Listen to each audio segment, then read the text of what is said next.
I also remember that same age was the first age I was introduced to insecurity. Little boy on the playground. I had on these plaid pants I thought were amazing. I mean, it's 1975. Of course, plaid pants are amazing, right? Hey, it's a comeback. They're awesome now too. I know, bell bottoms, right? This little boy Yes. made fun of me. And it was the first time I really came in contact with someone saying to me that what you are or what you've done is not something I like. And I went on that playground that day and I went and hid behind a tree for the rest of the time. And I stopped singing on top of the slide. And so one of the questions I always ask women is I say, who were you before someone told you who you weren't? Welcome to the Darren Earlywine podcast, where we awaken you to become who you were born to be. Here's your host, Darren Earlywine. Question of the week right here on the Darren Earlywine podcast. Who were you before someone told you who you weren't? Yeah, that's going to need to soak in for a minute. That's a big one. Welcome back to the Darren Earlywine podcast. Oh my gosh, crowd goes wild. We're back. It's a beautiful day. The day that we're recording this, we now have a new president and new vice president of the United States. And the vice president is the first woman ever to be elected vice president of the United States. And it doesn't matter really which side of the political aisle you fall on. That is a monumental moment for our country. And I celebrate that today as it's happened. And it's very apropos, I will say, that we're recording the podcast today that we're releasing with our guest, Heather Semple. And Heather is an amazing leader. I've known her for a good chunk of her life, great friends with her brother. She's actually like a college best friend of my wife, and she is an absolute world-class leader, and you are going to be blown away by her story today. And the quote I hit you with to start the episode is one that she is going to share in the interview, in this absolute life-changing moment that she goes back to see herself as a 4-year-old little girl. And I'm going to unpack that here in just a minute. And I know that many of you are going to be able to find your story in this moment when that sense of identity and confidence, that sense of joy was compromised for you. And my prayer is, as you listen to this episode this week, that it will be either your first step or for sure your next step in healing and reconciliation of that joy and of the dream that God's placed in you. I want to thank you for listening to this episode of the podcast in general. It means so much to us.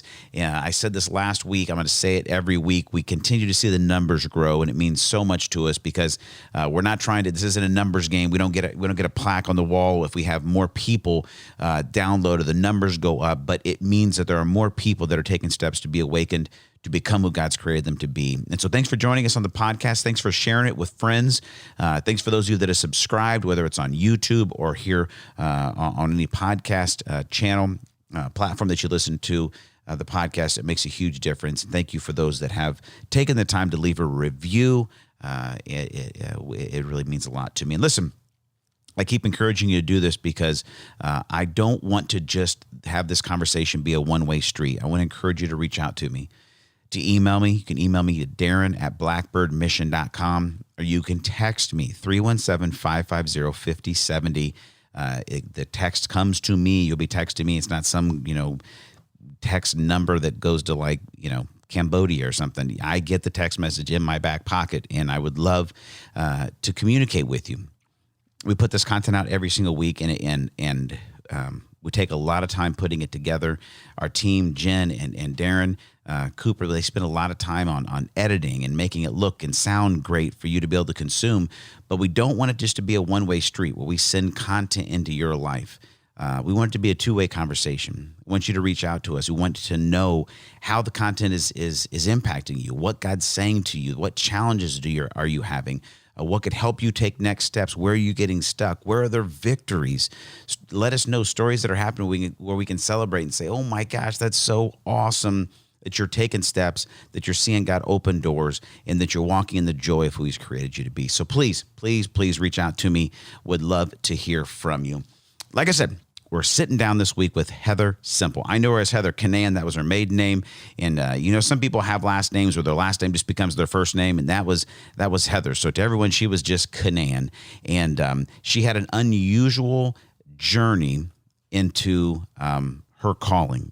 What she will say is I reflected with her upon one of the things we talked about back in the day. I think it was maybe in our episode with Steve Poe, where I said there are kind of four stages into stepping into our calling with God, and they are that we resist it initially, right? It's kind of the hero's journey, if you will, right? We resist it, then we negotiate with God, and then we wrestle with God, and then we get to the point where we either submit to who He's created us to be, or we reject it.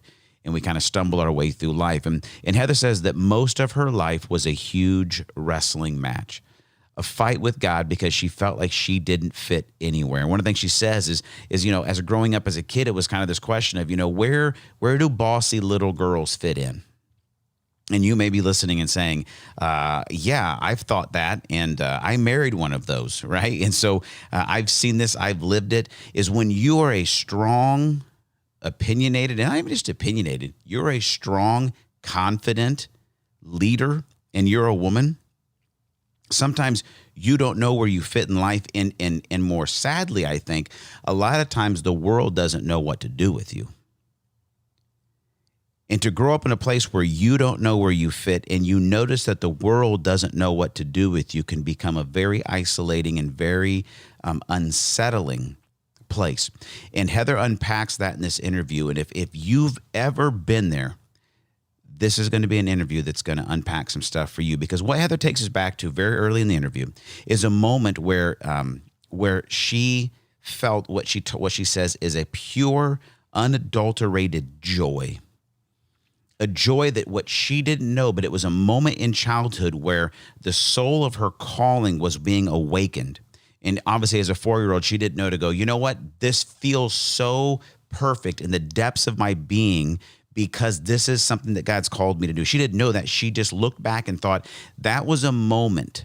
That was a moment where the seeds of my calling were birthed. They began to take root.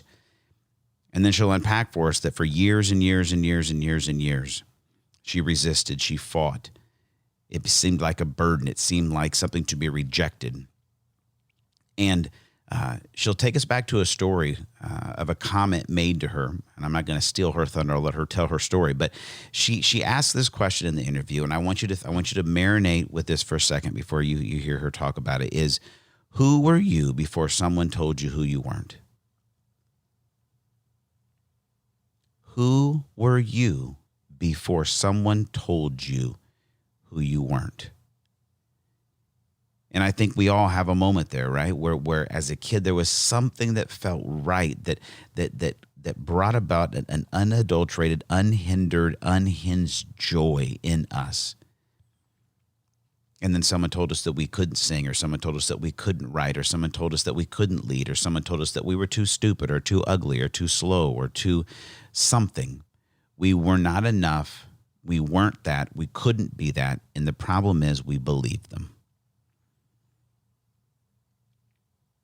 And now you may be at a place in life where you have uncovered that, you've been healed from that, and you can see in hindsight that happened. You may be listening right now and you feel like your life is in a spin cycle. You feel like you're not sure because there's nothing tethering your life to any truth. And so you feel whipped back and forth by circumstances, by emotions, by the opinions of other people, by your own depression, your own anxiety, whatever it may be. You feel completely unanchored, completely untethered in life. And maybe that's why you found the podcast. If it's so, you came to the right place. I'm so glad you're here, friend. But in Heather's story, what she's going to talk about is that what began to happen for her is that she began to see that moment as a tethering moment of joy. It began to lead her back into becoming who she was born to be. And joy is something that I want to get your mind around and your heart around. Then we're going to jump right into the video. Because joy is something that I feel like we're like, well, that maybe is for kids, or I'm not sure when I really have an experience of joy. But here's the deal. When you step into who God's created you to be, and even if they're just for mere moments, you know that you are doing what God put you on earth to do. And that could be in any role. I'm not talking about a job. I'm talking about fulfilling your calling. And that could be done in any career. But you know that I am doing this. I was created to do this. I'm doing this amazingly. And something about what is happening right now in my life is making everything about me make sense. There is such a joy that comes from that is from God. The Word of God tells us this in 1 Chronicles 16:27, that splendor and majesty are before him, and strength and joy are in his dwelling place. Strength and joy are in the dwelling place of God. So when you step into a relationship with God, in that relationship with God and who he is and who he says you are because of who you are in him, that begins to tether your life. That is an anchor for you. It is an anchor and is a tether to the identity of God, of who he is. And when you're able to be in his presence, and the cool part about it is when you step into a relationship with Jesus Christ, and as we talked about in spiritual DNA, it is Second Peter 1 tells us, right, that we can actually participate in the divine nature. We're given everything we need to live and to serve God, and we participate in his nature. So when God is within us, we become his dwelling place. Then the tethers and the anchors of our life are strength and joy. So as you're following and taking steps to become who you're born to be, the way that you're tethered, the way that you're guided, the way that you're able to stay on course is by following strength and joy. And so do you know in your life what brings you the greatest joy? If you're not pursuing that, you may be leaving your life untethered. Nehemiah 8:10 also tells us that the joy of the Lord is our strength. So I want you to think as you jump into this interview with Heather Semple, is who were you before someone told you who you weren't? And do you know what brings you pure, unadulterated joy in life? Because the joy of the Lord is your strength, and in his dwelling place are strength and joy. And if you're going to get back to a place of understanding who you really are outside of people's opinions or thoughts of you, of past failures or mistakes, it's going to be tethering yourself to the presence of God, to the joy of God, to the strength of God that's going to get you up and out of that pit into a place of unadulterated joy and strength. As you don't let someone else tell you who you aren't, let you bet your life on everything of who God says you are. Heather's going to take us on that journey. Let's get right to it. Right here on the Darren White Podcast, I interview the phenomenal leader, great woman of God, Heather Semple. Here it is. Hey, excited to sit down today with my good friend Heather Semple. And Heather is a pastor. She's an apostle. She's an extraordinary person. She's actually my wife's person. I know if you ladies out there, you know you've got like a person. They're your person. And even though we're separated by hundreds and hundreds of miles, Heather is my wife's person from back in the day. Heather, I'm excited to have you on the podcast. Welcome to the Darren Early Man Podcast. Oh, I'm so excited to be here. Julie is my person. Yes. She will always be my person. She's so jealous right now that I'm actually talking to you. And she's I've been able to talk to you. I've been able to see you talk to you twice. I know. Last month. And she and I, text or things like that, but we haven't been able to see each other for quite some time. So I'm just, I feel like maybe you're by proxy. That's it. That's it. Hang out with her. She can at least download and watch this episode and feel like she got to hang out with you. She's good. You did well. She's phenomenal. She is good. She's amazing. So Heather, fill in the blanks. I know you. I know a little bit of your story. Give our listeners and our viewers just a little synopsis of who you are, what you're doing now, where you're at. Give us a quick snapshot of who Heather Semple is. Yeah, I am married to Jeff. We've been married about 20 years, which seems like such a long time. I remember my parents were married for 20 years, and I thought they were elderly. I was like, what the heck? So here we're like married for 20 years. We've got 3 kids. I've got a daughter that's graduating from high school. Wow. And we've got a freshman daughter and then a little 4th grade boy. We live north side of Atlanta. I work at 12 Stone Church. I'm a pastor on staff here.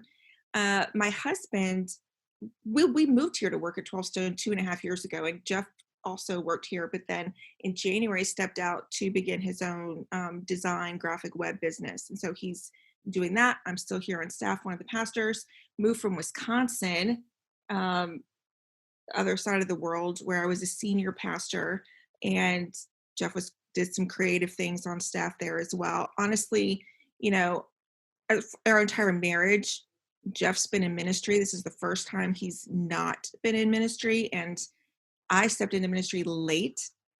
And so there's been a lot of dynamics changes, in our life and circumstances over the years. This, my whole family is like, I don't know, like it's like the group of Levites in the Bible where literally like every person on my dad's side that's a male Yeah. was a pastor. Mm. And I came into it late, I came into it in my 30s. So, but yeah, we've been here 2.5 years. And of course, as God works in our lives most of the time, completely unexpected to, Yeah. but yeah, definitely love the South. Really love the metropolitan, love the diversity, love a lot of things about being down here. Yeah. So that's kind of in a nutshell. Yeah, and it's an interesting journey. I know a lot more of your journey, and I want to invite everybody into a little bit because it's fascinating. And a couple of things that I want to make sure we hit. One, you talked about that it is pretty phenomenal. You do come from the tribe of Levite or whatever, the whole like Canaan family, which is your maiden name. Pastors, all of them. Your brother's a good friend of mine. He's a pastor out in South Dakota, killing it out there. Your dad, it's everywhere. But what's intriguing, and we're going to get to, is that you just told us you just came from being a senior pastor of a church as a woman. Yes. There's going to be millions of Christians that are going to be like, nope, not allowed, right? Which is a crazy statement to say millions. And then there are going to be millions of others that are going to go, oh, no, that's totally awesome. And then actually the crazy part is there's going to be other millions of Christians that are going to go, it's cool, but I don't like it. And so Yeah. And so you live in that stew, and I want to hit it because there's a lot of amazing female leaders, apostolic prophets, evangelists, shepherds, teachers, the whole gamut that listen to the podcast, and they're gonna find themselves, and they're gonna find inspiration and comfort in your story, which we're gonna get into. But here's where I want to start, Heather. Is a couple months ago, we talked to a great pastor here in town, Steve Poe, and as we dug into Steve's story, I kind of pulled out 4 points that I talked about that I feel like sometimes, or I would say most of the time, we go through in figuring out God's call in our life as we're trying to become who we were born to be. And I said that I feel like they're a process when we initially resist, then we begin to negotiate with God, as far as calling and how that looks. Then it usually gets down to a full-fledged wrestling match until finally we either submit or we kind of just get away and we walk away from it in general. And your journey from growing up in this kind of home to step into where you are now, that was not a straight and narrow path, was it? No, it was not. I always say, if you could look at the resume of my life choices, here's like in black and white, there was just nothing, not one single thing that would have been on there prior to like age of 30 that would have suggested this is what I should be doing with my life. Really? Absolutely not. It's interesting when you talk about, those 4 words and what it means. And when it comes to calling and things like that, because the word that I would say I most associate with my journey is resistance. But probably a little nuanced in that I never recognized a calling on my life and resisted a calling. I resisted, I just fought and wrestled with the Lord a lot. And I would resist boxes that people wanted to put me in and that were typical to put a woman in.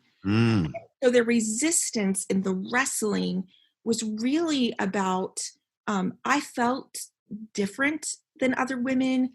I felt like my gifting wasn't the typical celebrated gifting of like, I played sports, but I wasn't the athlete, and, I wasn't the musician, and I wasn't the 4.0. Some of the things that people would give accolades for or praise a girl for were not what I was praised for. And so I just would resist and almost push against people and, labels. And I just didn't understand where I fit in. And so I kind of fought everything. I was just angry at the world, like, punching the air all the time. And so wrestling with God, I didn't have any idea where someone like me, who was the bossy little girl and who was often said, Heather, I don't know why you're such a fighter. Why are you why are you so pushy? I did not know that that was actually something that God had put inside me that if channeled correctly and if developed correctly would be something that that he could really use for his kingdom. So I just resisted and wrestled with everybody and everything all the time because I just felt alone and vulnerable, and I didn't know where I fit. And so I felt like I never measured up because I was never what the typical girl was. So then you throw value issues into the mix, and you got value issues. So then you start chasing and going down roads in order to find value that actually strip value from you rather than add value. And so it just becomes a like cacophony and a recipe for a lot of pain and frustration, which I think, honestly, I think I was called by God my whole life. Mhm. I can look back in retrospect when I was a little girl Yeah. and recognize some things. Tell us Um, those stories. Tell us that. yeah, I remember, like, I always tell women, I was like, I think every woman has like a 3-year-old, 4-year-old moment that we can go back to where we felt pure, unadulterated joy. Mm. Like, I can go back to a memory of myself in the backyard of our house that happened to be a playground that was shared between our home and a daycare. And so when the kids were not in the daycare, were not playing in that playground, I would go out to the playground and I would stand on the top of this slide that at the time seemed 3 stories tall. Sure. Yeah, yeah. Now it was like 5 feet tall. But in the day, I'm 3 years old. I'm out there standing on top of the swing, and I am like singing my heart out, and I'm like, um, you know, teaching people. I'm talking to people that are not there in the yard, but I'm doing that on the top of this slide. And I remember it so vividly. And um, I also remember that same age was the first age I was introduced to insecurity. Little boy on the playground. I had on these plaid pants I thought were amazing. I mean, it's 1975. Of course, plaid pants are amazing, right? Hey, it's a comeback. They're awesome now too. I know, bell bottoms, right? This little boy Yes. made fun of me. And it was the first time I really came in contact with someone saying to me that what you are or what you've done is not something I like. And I went on that playground that day and I went and hid behind a tree for the rest of the time. And I stopped singing on top of the slide. And so one of the questions I always ask women is I say, who were you before someone told you who you weren't? Ooh. If you can go back to that moment, that I think many people have, like, really search and go, when do I remember my first memory of like just pure joy of doing something that as a child, no insecurity, no questioning. You didn't wonder if anyone was going to like it or approve of it. You didn't care if you looked stupid. You just didn't care. And then when did it shift? Mm.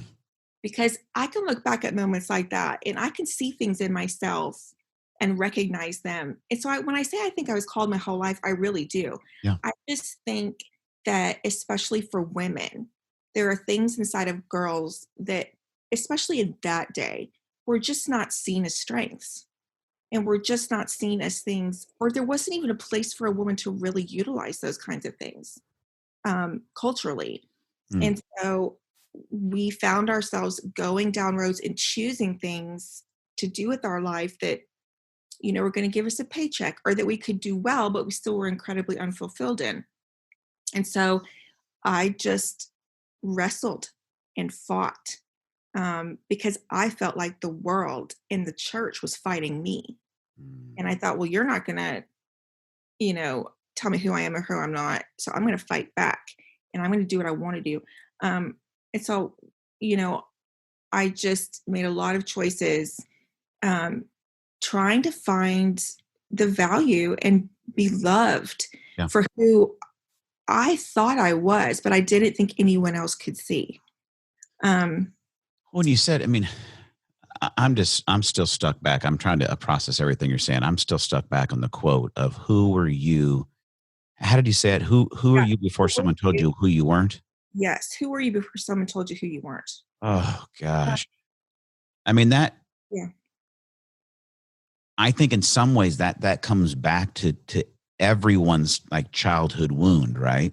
Oh, yeah. And it depends on how deep that is. And I absolutely agree with you. I do. I mean, every week, I mean, that's the podcast is created to awaken people to become who they were born to be. And so, I believe through the bottom of my heart that it's created within your physical DNA and then brought to life by your spiritual DNA. So it it was in you. And I think that's interesting. And we don't get into to necessarily like spiritual warfare talks very often, but it almost feels like sometimes I notice that and everybody's calling is unique and it is meaningful. I'm not trying to put an A+ calling to in a a D calling, but I feel like that a lot of times people that may be marked for significant impact in their calling in what is placed within them early is the devil wants to come and begin to destroy and distort, Yes. pervert that calling early Mhm. to keep that train from rolling. And when you can look back and see that,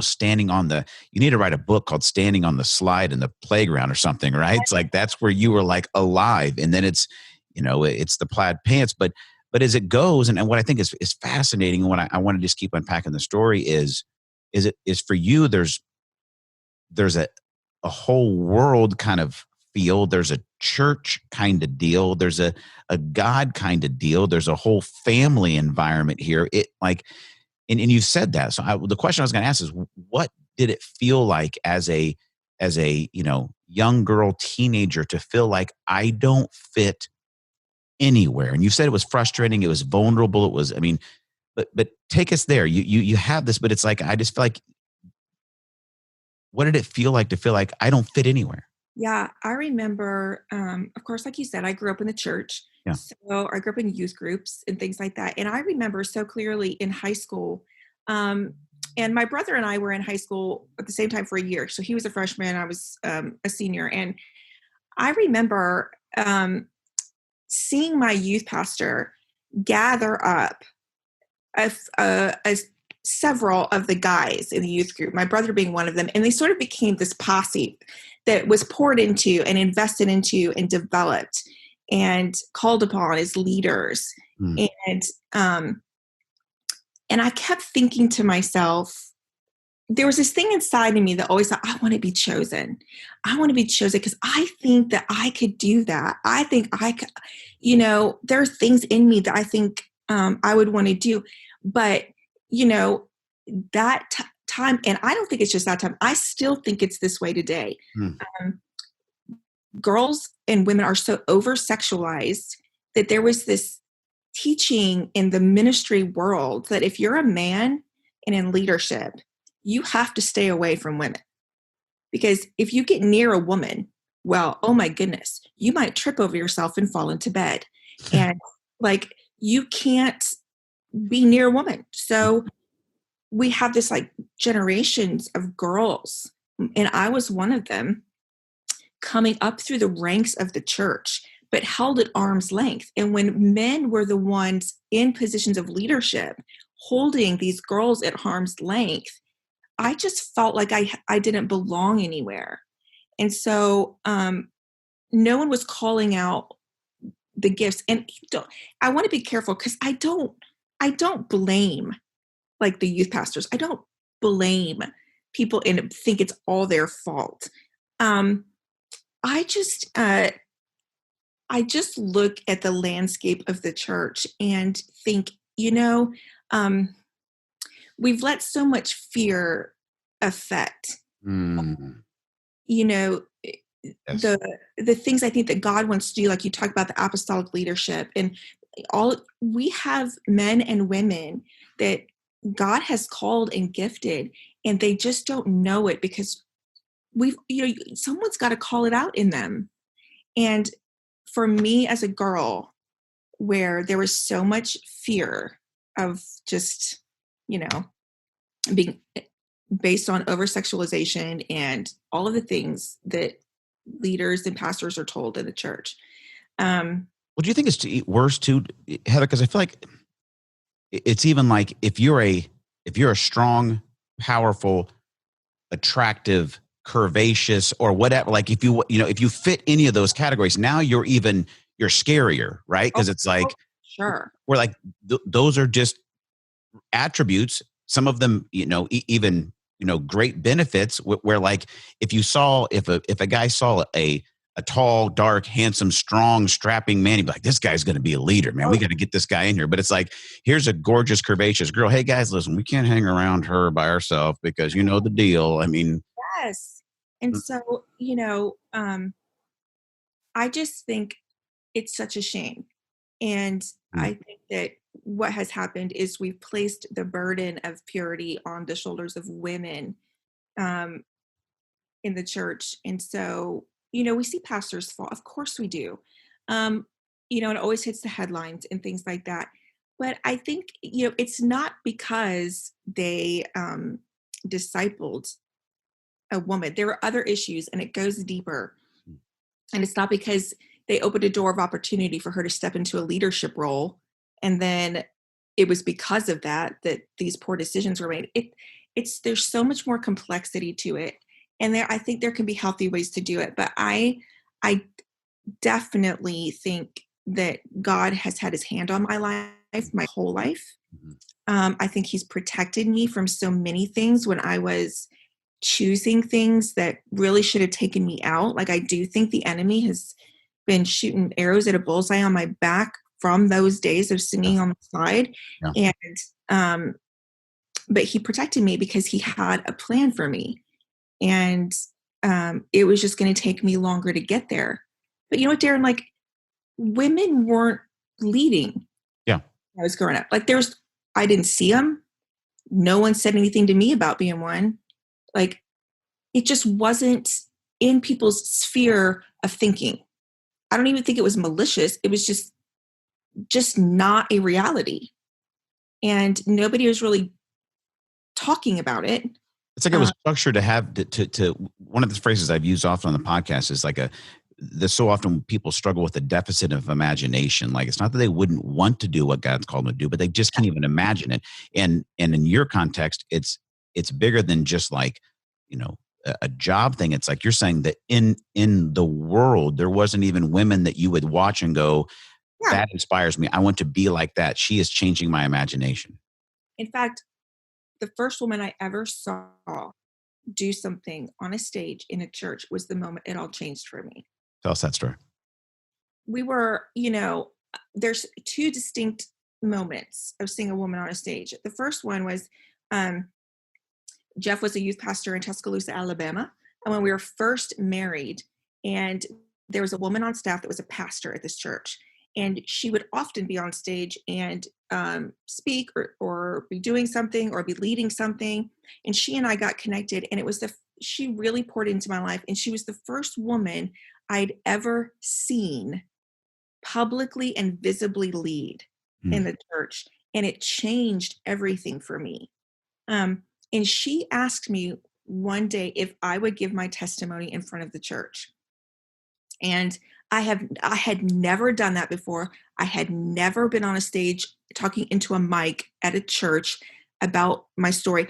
And How old are you at this point, Heather? 25. Holy buckets. So all of the gifts, the abilities, the strength, like I don't want to jump ahead too far in the story, but like you went and became a senior pastor in Wisconsin, right? Yes. And like grew a church to like over 1,000 people. Like you, like if people have met you in the past like 5 or so years are like, Heather, she's like bomb digs. Like she's an amazing speaker, leader, whatever. You're talking about you're 25 years old and you haven't been on stage yet? No. All right. Sorry. I've been teaching elementary students in a classroom. That was my job. That's what I did when I graduated from college. And that's what I did. And so this woman asked me if I would do that. I'd never done that before. And so one Sunday morning, I'm in this church and I get the mic. They tell me I have like 3 minutes. And so I really thought it through and I was like, here's what I want to say. And here's how I'm going to say it. And I went up there and I remember I never felt a nerve. I never like thought anything. I walked up there, they gave me the mic and I did it. All of a And sudden, you were standing on top of the slide in third yes, and backyard again. I remember that was the first moment Mm. I'd ever had, other than the moment before someone told me who I wasn't, that there was a joy in me that um, I had resigned myself to never experiencing this side of heaven. I thought that because of my choices in my life and my job that I could do and was really good at, but did not find fulfilling, um, I thought, well, this is what I'm going to do. And someday in heaven, I'm going to get to really, really have that profound kind of joy that I see in other people. But until then, this is just what I'm going to do. Um, and I had such like a moment. And she came out to me and she didn't realize either. Like, she came out to me afterward and she was like, uh, so we need to talk about this, Yeah. you know? And it would still be, it would still be some years. Actually, that's not true. It would be that year that I surrendered. When you talk about surrendered to a call to ministry, Mm. that year I surrendered, and I knew that I like part of it's my temperament. Like once I know that I know, like that's it. There's no waffling. And I knew that I knew that I knew. It would still be a few years before I would enter sort of the preparation process and like actually getting into ministry.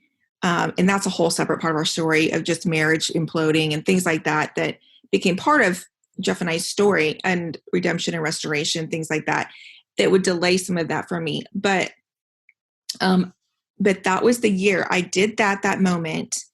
And then in my living room one day on the floor having my time with the Lord, doing my devotions, I was in Isaiah and I read Isaiah 61. And this is how I know that burning bush moments are real. Mm. Like, God is so kind to do this. He doesn't do this all the time. I wish he would. And I find that this is rare where, you just have like, I have like a handful of moments in my life where it was just, I just knew God spoke to me. Mm. Like in my mind, like in my head, in my heart, Yeah. not audibly, but in my head, in my heart, I knew God had just given me a directive. Yeah. And I knew that when I read Isaiah 61 that day, and God said, this is your life. This is your life for the rest of your life.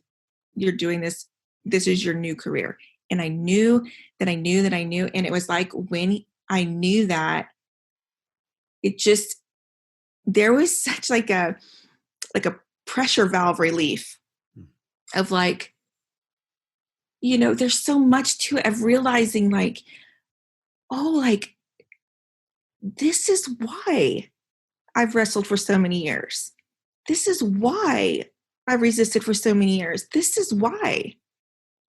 And all of that began to make sense. And this is why I always felt different.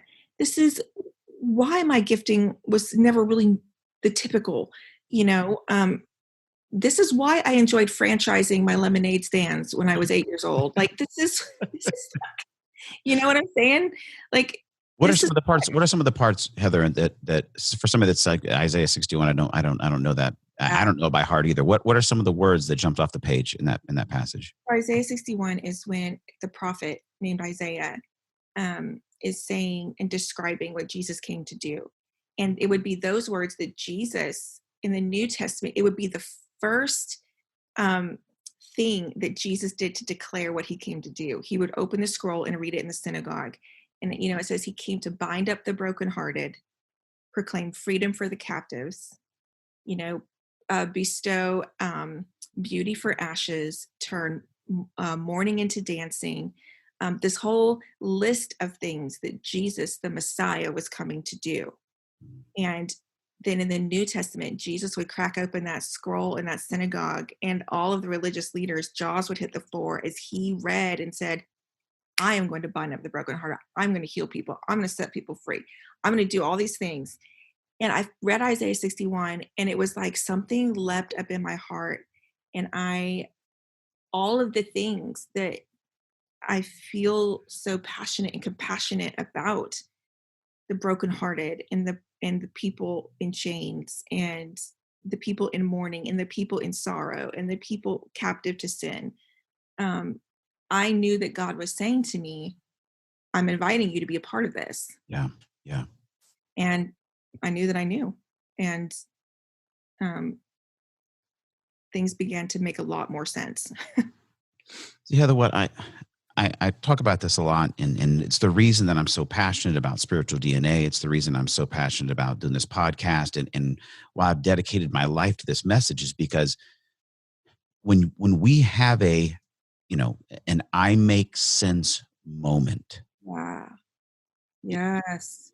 nothing else can compare with that. And it's, you know, a more flowery way to say it is an awakening, but it comes down to that you make sense. And then it's from where I've been to where I'm at to where I'm going, and to realize that the reason I love spiritual DNA is to help people get some handles on, like, not only do I make sense, but I have been created on purpose and for a purpose. In this tuning fork of the soul that's going off right now, is I actually have abilities and strengths and a personality. I have been actually created to do this thing well that's bringing me to life. And you discovered that, you stepped into that moment. And I love the fact that you're saying that it's like that it was at that point that you heard the call. But the interesting thing is, and what I want to hit here, is that some of the you had this I make sense moment, Mhm. but much of the I still kind of don't fit in the world was still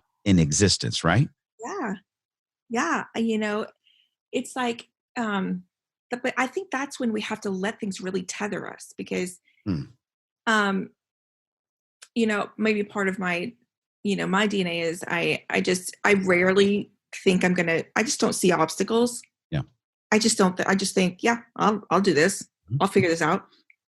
And so, um, I didn't realize all of the obstacles that would exist. Everything from, Jeff and I were both going to be in ministry. Well, then, where's that going to happen? Where somebody's going to want us both, Mhm. and we experienced where they would want him. And I was sort of this add on they had to take, and so it wasn't that you have this moment where you go, I make sense. By the way, that's brilliant. Like, that's the best way to say it. When you have the moment where you suddenly go, oh my gosh, I make sense. Like, Mm. who I am makes sense. Yeah. Like, I'm going to steal that because that's so good, Darren. Like, but that doesn't mean God is kind in that he gives you have that moment, but that doesn't mean that everything just like the pavement like begins to lay out before you. Yeah. Yeah. there's a there's been a journey since then, and um But I don't think, Heather, if you don't have the moment where you make sense, I don't think you have what it takes to make it all the way through the journey. Because then, even when it was, when the challenges come, even when the pavement's unsteady, even when there's blow ups in life, it's at that point. I mean, I think that's why it's so foundational, is because you at least knew internally from the depths of the soul, I know that I make sense. I know that I'm loved by God. I know that he's for me in this. So I now have the resolve. I now have what it takes to persevere through what's coming at me. yes, it tethers you, and it has to. Yeah, yeah. And too many people choose, they let the things that they know that they know that they know suddenly become vague and gray when hard things hit. And God never changed what he told you. um it is the tethering of that can carry you. And you're so right about that. That presses you, like, push forward, push through this. You can get through this because God has a plan for you, and this is what you're seeing around you. Is not that, because here's the thing, like, just because I make sense to me, well, I don't make sense to a lot of people. And so, like, I still come up against people that I make no sense to.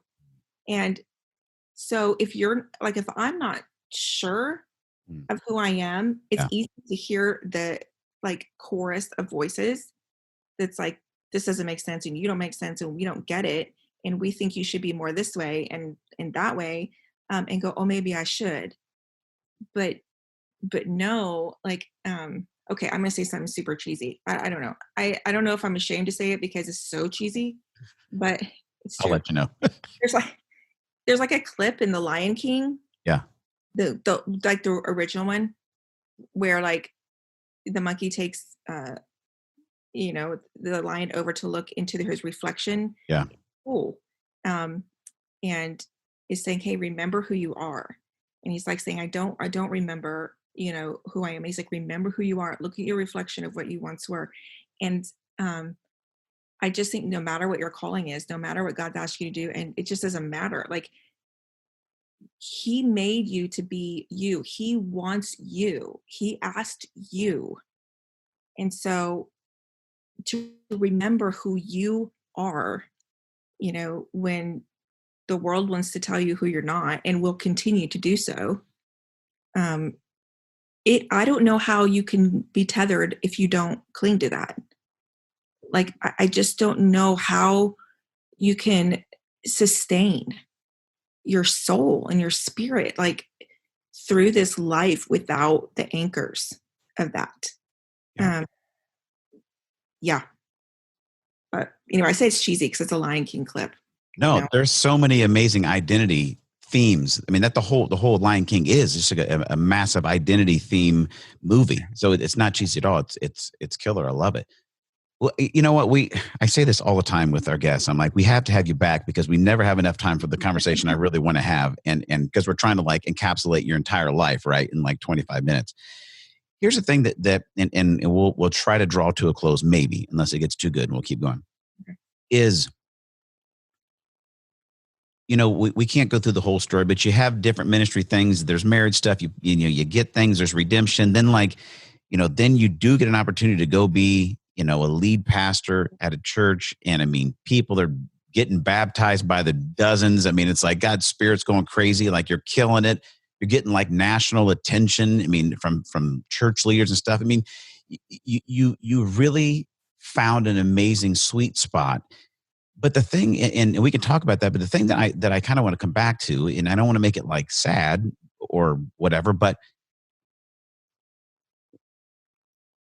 I think this is important for people to hear, especially for whether it's men in leadership, it's women that are moving into leadership, and I don't care if it's in the church or if it's for AT&T.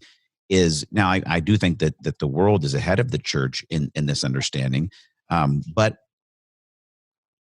you got a lot of momentum. You made sense to yourself. You begin to see God's blessing, but you're still realizing now, wait a second, I don't know that the church world is necessarily ready to celebrate and to motivate and to elevate strong women in leadership.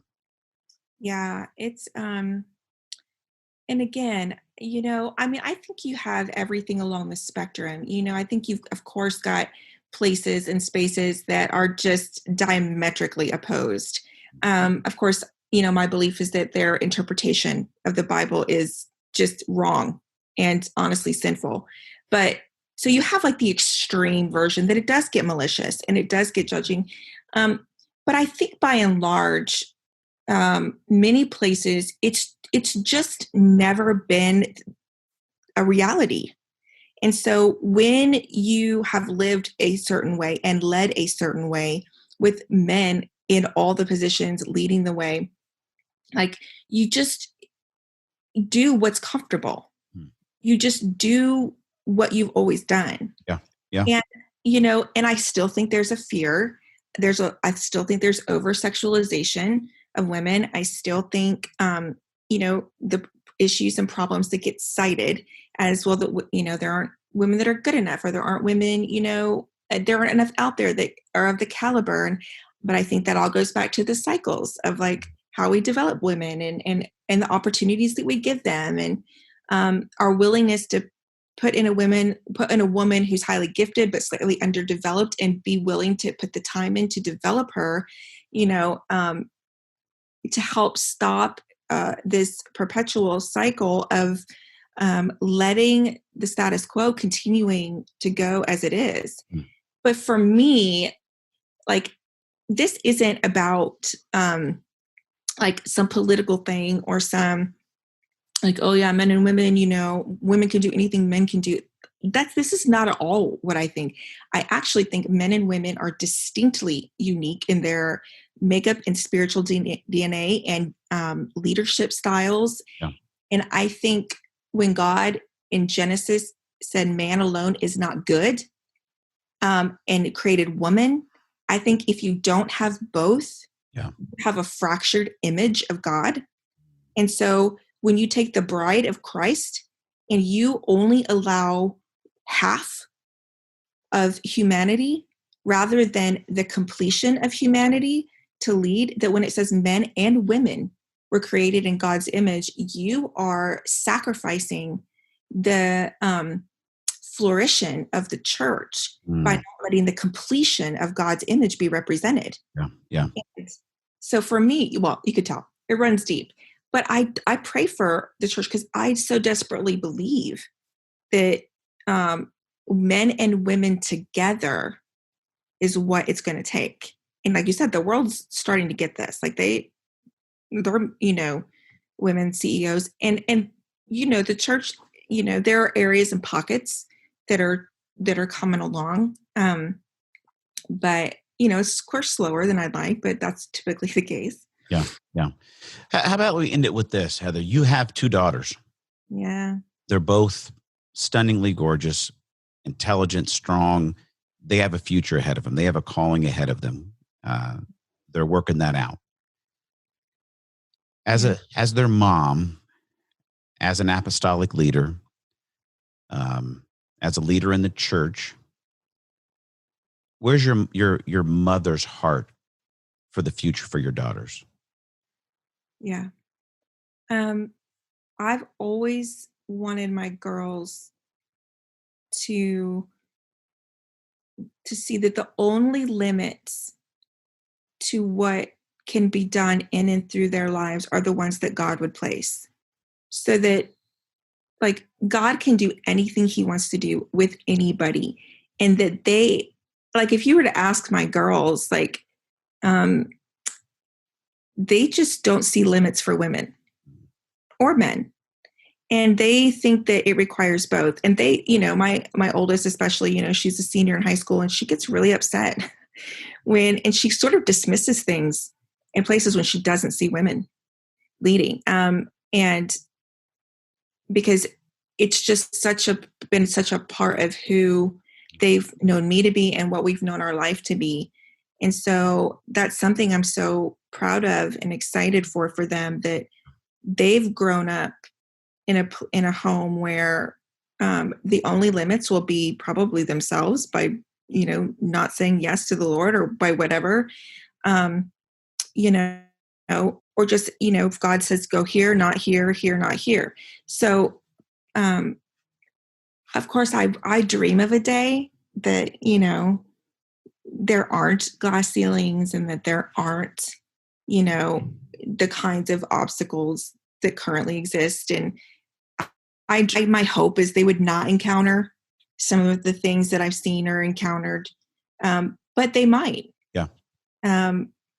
But I always think if my girls can leave my house knowing, I would rather them be a poor student, not have trophies, but know who they are, than to have a lot of accolades, but then get out into the world and have no idea who they are.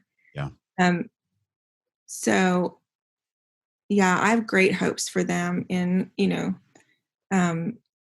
but I'm one thing done well. There's so much we failed out in parenting, but one thing we've done well is, really helped them understand that like, there's no limit to what God can do with you, and to imagine and to dream and to hope and try to call out their gifting and, teach them to think, so, What makes me think of, when Peter stands up and preaches that first sermon, right? And says that this movement that's starting is going to be a movement of visionaries and dreamers. yeah. And what I love that you've done, Heather, and you've created a paradigm shift for your family and your daughters is you have now expanded the imagination of what is possible. And there will be others that come in and tell them, or have tried to tell them what they're not. But you know, you can take them back to those moments on the slide, right? And say, that's true of you. Like that's real, that the joy that you feel, and it's possible. And you know what, Lord willing, Heather, you have decades and decades and decades of life left on this earth. And my prayer and my hope and my vision is that you are going to continue to lead thousands of young and old women to begin to understand that there's a new imagination of what it means to walk with Jesus and create the future with him.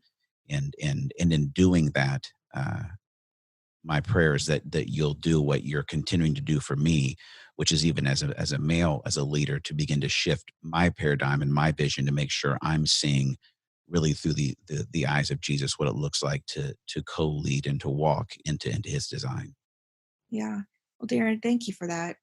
You've been such an encouragement, in my life, and I'm grateful. You know, um, I'm grateful that through Julie we've been able to form a friendship, and I think you give me hope, and you bring a light into the world that is so brave and so many people are so unwilling to do, and you risk and you choose to be you. Like when you go, like you choose to be Darren, and God blesses that and breathes on that. And I just am so honored to even be in this conversation with you, and love you and Julie. And I know someday maybe, we'll live close, and like we can figure out something awesome to do together, or that would be like my perfect ideal world. That would be amazing. I'm going to speak it into being. It's going to be this studio right here pretty soon, coming 2021 at some point, maybe 2022. It's the Heather Semple podcast. You know what I mean? She's just igniting women to become what they were born to be. Boom. What's happening? We'll put a slide back here. You can stand on top of it, wear plaid pants. I don't care. That would be hysterical. Wouldn't that be hysterical? It would be amazing. Well, I just spoke it into being. There it is. Ta-da. There it is. I'm in, man. Heather, thank you so much. This is going to be one of those episodes that people got to play twice, maybe 3 times, because they got to try to soak in all the truth that you gave. And I can't wait to get the feedback from people and just know the impact it's going to have for a long time. So can't say thanks enough. I appreciate it, and can't wait till we can hang out in person. Thanks, Darren. And we're back. I'm telling you guys, if I were to offer a money back guarantee on what I say about the interviews and what you're going to actually take from them, I'm saying I've got all your money. I'm not giving any of it back, because I'm right on. When I say that this is going to be a phenomenal interview, it's a phenomenal interview. And I think most of the time, I don't know if it does what I say it's going to do, because I'm waiting on your email still, right? I need to know. So if I say this is what you're going to get from the interview, and you're like, holy crap, Darren was right, that's exactly what I got from the interview, that's the cue to jump on your computer or your phone, because it sends emails too, and you just write in the first little thing, email works, Darren@blackbirdmission.com. And then the title can be, holy crap, Darren, you were right. That's it. That's all you have to do. If you want to get super above just summa cum laude, right, double tassel graduate of the podcast, then you put in a body of the email exactly why I was right and how the interview blew your mind. That's just how it works, right? But I told you with Heather it was going to happen. Goodness gracious. I think this podcast right here is going to unleash a whole wave of women entrepreneurs, pioneers, leaders in the church. Let's go, right? As Bono would say, right? The future's female, and I think he may be right on this one. It's some beautiful stuff. And here's the deal. I told you to think about that, right? And you're gonna need to dig into it for a while, because if you got blank, if the cursor's just it's blinking at you, and when I said who were you before someone told you who you weren't, if you're like I got nothing, then there needs to be some time where you embrace some solitude, some stillness, some silence, and ask God to bring you back to these moments. God, where were the moments where the enemy of my soul, where the devil, where he began to attack my joy? And that might be a little bit of a scary journey. I'm going to be honest with you, but it's worth it because there's no valley of the shadow of death that our good shepherd, that God won't walk with us into. And there's nothing that he can't heal. There's nothing he can't redeem. Maybe you get to a place where you're like, there's some pretty dark stuff that I've not dealt with. Here's what I want to encourage you to do. One of our partners in this journey is Davey Blackburn and his ministry, Nothing is Wasted. And Davey has an amazing course, the Pain to Purpose course, where he helps you deal with specific kinds of trauma and pain in your life. And so if you look back and you go, I know exactly where my joy was lost. I know exactly what happened. I knew who I wanted to be. I knew what God was doing in my life. But then here's the event or the relationship or whatever it may be where the voices in my head were spiritual voices and where physical people began to tell me who I wasn't. And you've never dealt with that trauma. I want to encourage you to go right now to the Nothing is Wasted website, Davey Blackburn, and I want you to purchase his course called the Pain to Purpose course. I think it's a 12-week course. You go on, it's an online course. He has great course guides that can take you through it and deal with that trauma. Allow God to bring healing into your life, because here's the deal. God has more for you.